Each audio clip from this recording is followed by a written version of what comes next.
Since Hokuzono, the mangaka for Kagurabachi, is currently on a hiatus till August to get some much needed R&R, get well my goat, we will await your return, and JJK Season 4 has recently been announced as well, the urge to talk about both these series has bitten me once again, and in my Yuji vs Chihiro video, this matchup was suggested and I thought it'd honestly be fun given the copy abilities both Chihiro and Yuta possess. If you're new here, consider checking out the other videos I have on the channel and subscribe for more in the future, because I do want to talk more about both JJK and Kagurabachi because I like both series. With that being said, let's go ahead and lay out the rules for this matchup. So before breaking down the battle, I think it is important to lay out a few ground rules to make things more streamlined. Overall though, the rules will be fairly similar to the Yuji vs Chihiro video. Rule 1 is that we are just focusing on Shinjuku Yuta in his own body. It's overall the most complete version of the character. I don't think there's much point in discussing Yuta in Gojo's body.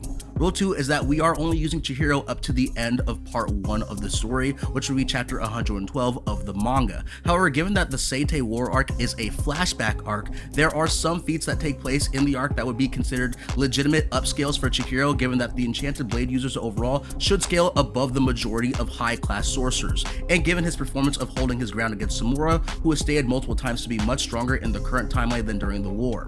And finally, for Rule 3, just like before, due to how inconsistent JJK's speed scaling is, we will highlight the lower and higher interpretations of each fighter's speed in comparison to each other and make an assessment from there. I feel like these rules are pretty straightforward, so let's go ahead and start breaking down Chihiro versus Shinjuku Yuta.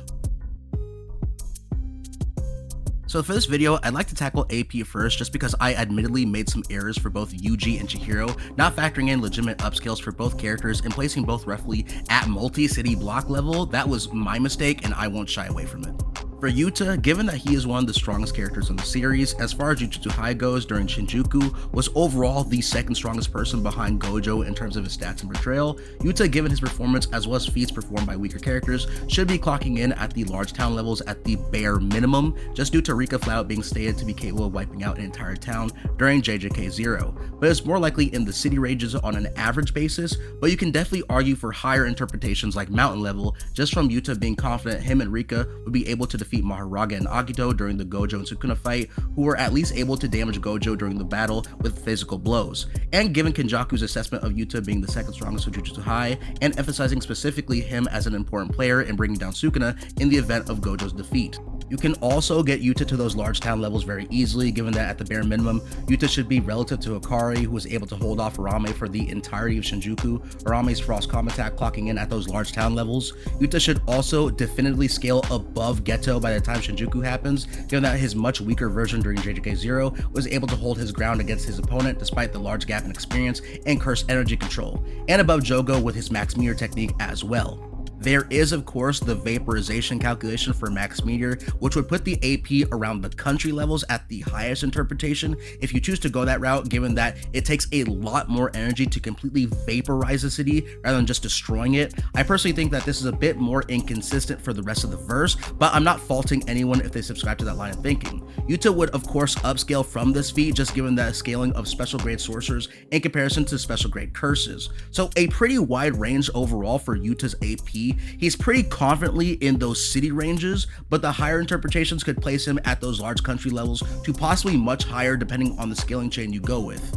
For Chihiro, as I mentioned in my Yuji video, he should be clocking in at those multi-city block ranges given his battle against Yura towards the climax of part 1. However, I incorrectly placed that at Chihiro's ceiling when in actuality, it should be his floor. This is due to what we learned during the Seitei War. The ship meteor combination attack from Mashiro and Hiroto was able to cause massive damage to the island of Ishima, sending a giant shockwave across the island upon impact. This attack has been calculated anywhere between town to sea level, given the impact shook the entire island. As mentioned before, Samura, one of the strongest enchanted blade users in the entire story, should blatantly scale above this. Not only is it consistent for most enchanted blade users to scale above top class sorcerers in the verse, but just based on the current information we have, Samura, even back during the war, was on the higher end of the totem pole for the enchanted blade users, and it stated multiple times that he has become stronger in the current timeline in comparison to his past self. Chihiro, although not entirely equal to Samura, was able to show relativity by holding his ground against the stronger version of the blind swordsman,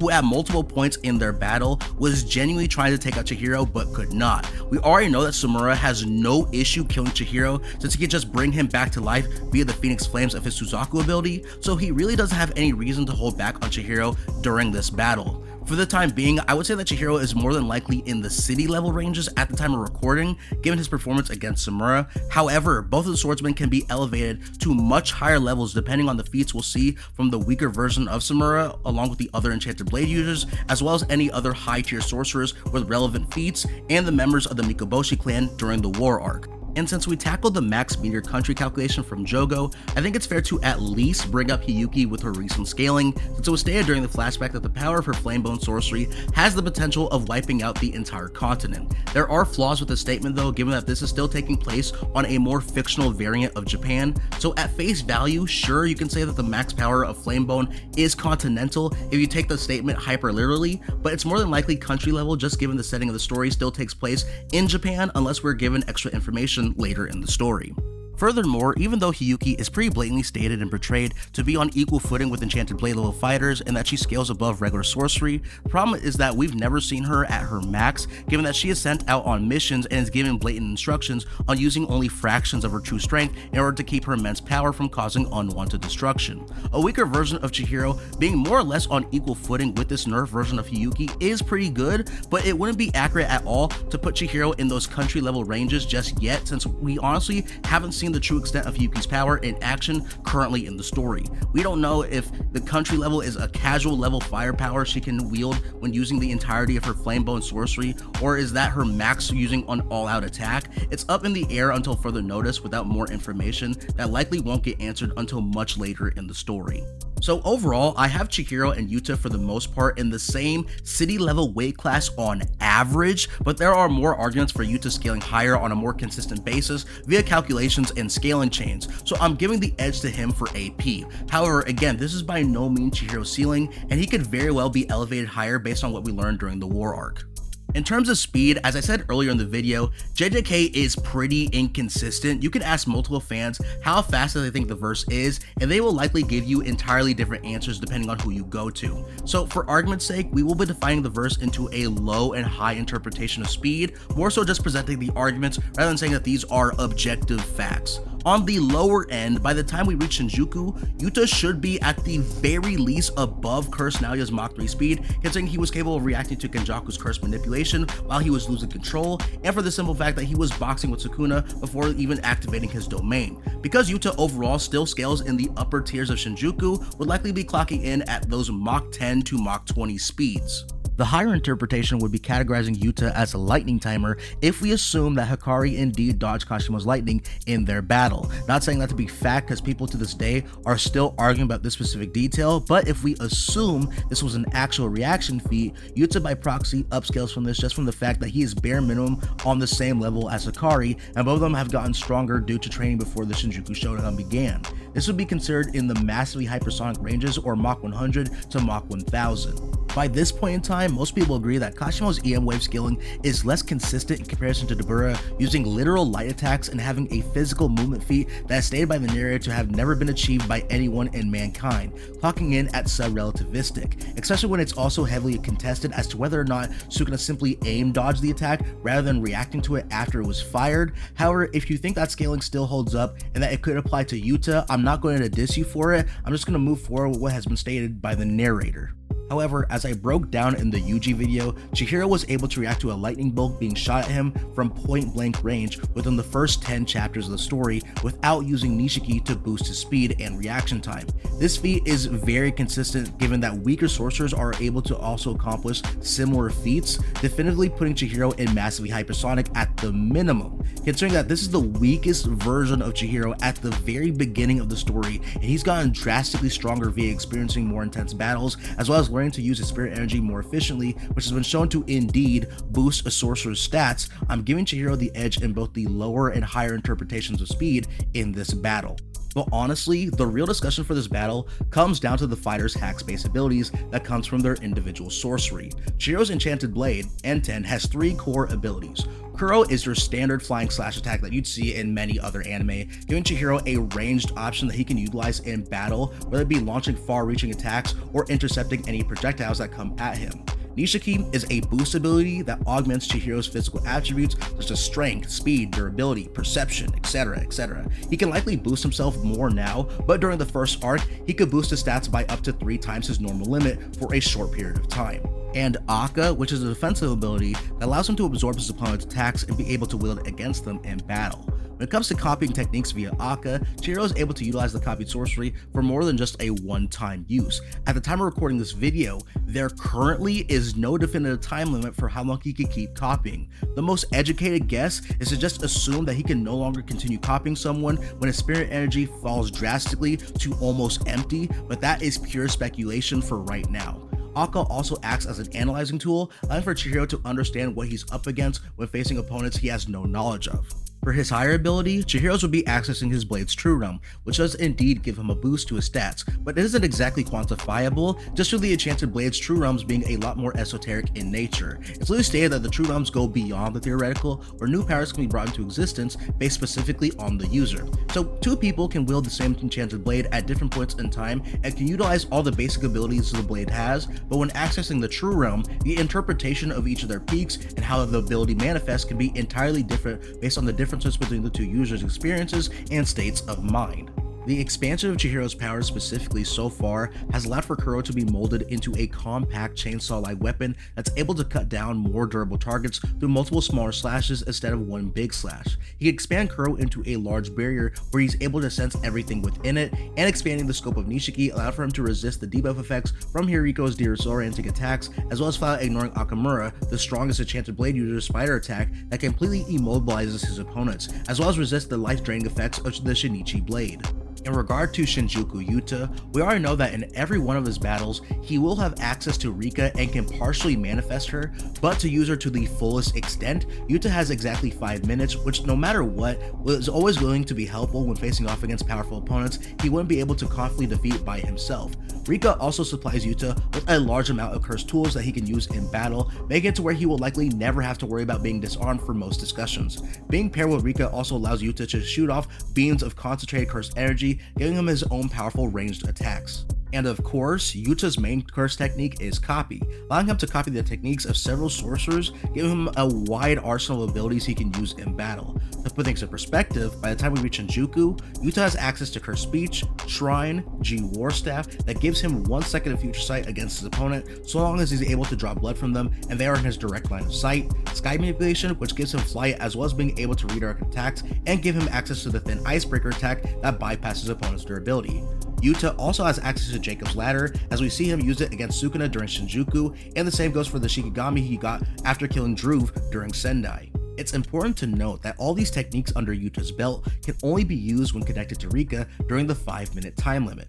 Yuta also has access to Reverse Curse technique, allowing for him to heal from damage mid-fight. And of course, his most powerful ability would be his domain expansion, Authentic Mutual Love. With this power, he can make any of his copy techniques the sure hit of his domain, meaning he can use the copied ability in his arsenal that is best suited for taking out a particular enemy he's facing off with. He also has access to all the katanas scattered around his barrier that lets him strike at his opponents with a randomized selection of any of his curse techniques for a one-time use per blade.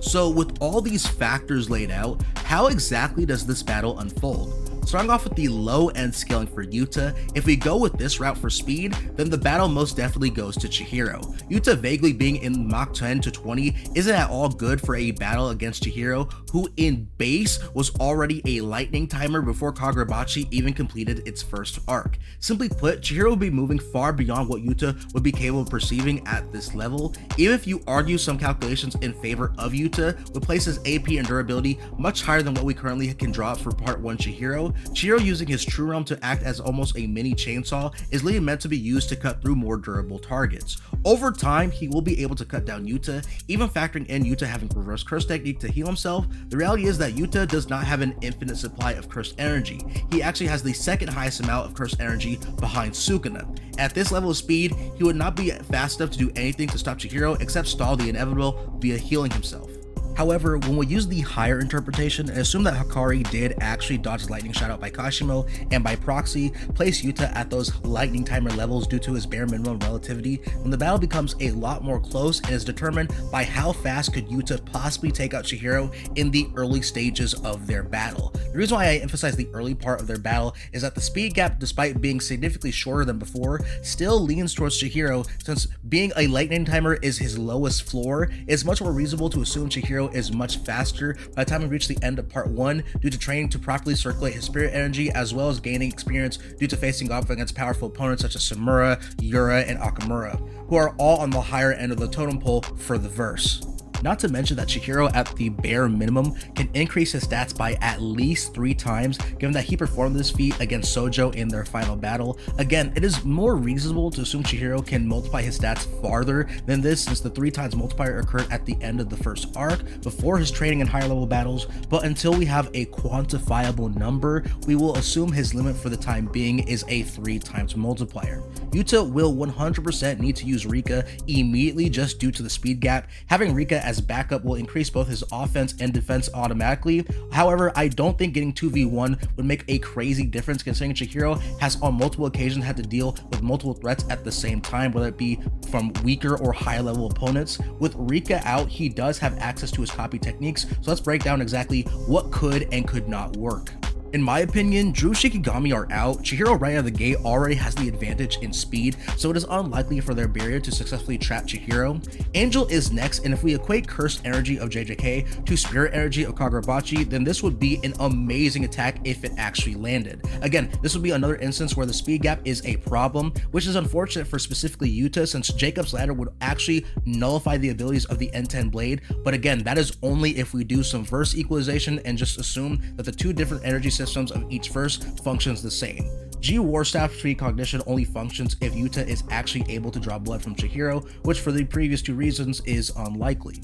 To me, Sky Manipulation and along with possibly Curse Speech will likely be the best techniques Yuta could use against Chihiro. I say possibly for Curse Speech because everyone who got hit by the technique didn't really have a possible method of ignoring the effects, unlike Chihiro. Chihiro, although may not know how Curse Speech functions without the use of Akka to analyze the attack, does just flat out negate being immobilized by Akamura using his Spider technique on him just by activating Nishiki to boost his stats. It is a topic for another day. I'd argue Akamura is much stronger than Yuta by a significant margin, and we already know that the stronger one's target is while using Curse Speech, the more backlash a user receives while using it, so it is debatable if this is even an option.